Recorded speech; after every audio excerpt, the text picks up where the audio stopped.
Hello, my name is Benjamin Hart. I'm an American attorney and the managing director of Integrity Legal here in Bangkok, Thailand. I don't usually like to make particularly political videos, although it's been kind of straying that way on this channel recently. That said, politics has a bearing on policy, and as we've moved into this sort of new era with regard to Thai government policy and the Thai government itself, yeah, you're probably going to see me discuss it a little bit more. Let me get into what we're talking about here. I thought of making this video after reading a recent article from the Bangkok Post. BangkokPost.com article is titled, "Critics Warn Thaksin Off Politics." Now, I'm going to quote an excerpt here, and seemingly at first glance, it sounds like I'm being semantic. I'm not. Give me a minute, and I'll just sort of go through my analysis here. Quoting directly, Jade Donavanik, a legal scholar and president of the College of Asian Scholars Faculty of Law, told the Bangkok Post that Thaksin's attempt to micromanage the government will only backfire on the new prime minister and his daughter, Miss Paetongtarn. So when I first read that, there was a really awkwardly sort of put together sentence. So when I first read it, it's the new prime minister and his daughter? You mean, who are you talking about? That was kind of my question, because he used to be a prime minister and then, we all know the story with that. And then, now he's not, but now his daughter is. His sister was before. Great, more power to him. He's got a lot of family that like being in public office. That's great. What's the point of this video? A couple of things. One thing, we know that we've gone through something of a sea change. For those who are unaware, yes, we do have a new prime minister here in Thailand. That said, the cabinet has yet to be installed into their offices, so we're still dealing with, as of the time of this video, what's called a caretaker government, which is basically the people that were in office before the recent change sort of are staying there as sort of placeholders.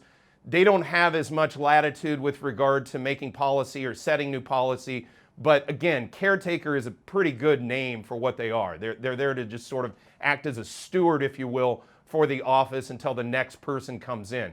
I would almost liken it a little bit, although not quite analogous fully, to the notion of sort of shadow MPs or shadow cabinet members in the British system. When they're out of power, they're considered a shadow, the shadow exchequer, whatever you want to call it.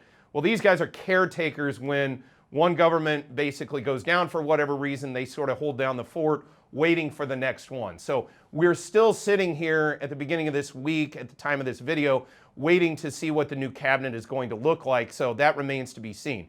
That said, and I just got done doing a video contemporaneously with this one where we discussed the fact that Thailand is now, they're imposing Thailand Pass again for the ostensible reason being this monkeypox, whatever you want to call it, issue. They're using all, it's a concern, a disease of concern or whatever it is. Why don't we, my big thing is, why doesn't Thailand just go back to making those decisions for itself? I don't understand why that needs to be imposed by the WHO upon Thailand. And let me be clear, it feels very colonial to me. Okay, and maybe the right word is neo-colonial, but whatever. And then meanwhile, the hackles on the back of my neck also go up because it kind of feels like kind of Comintern kind of stuff. But okay, let's set that aside. My only point in making this video is, can we just, with the advent of this new government, stop the nonsense?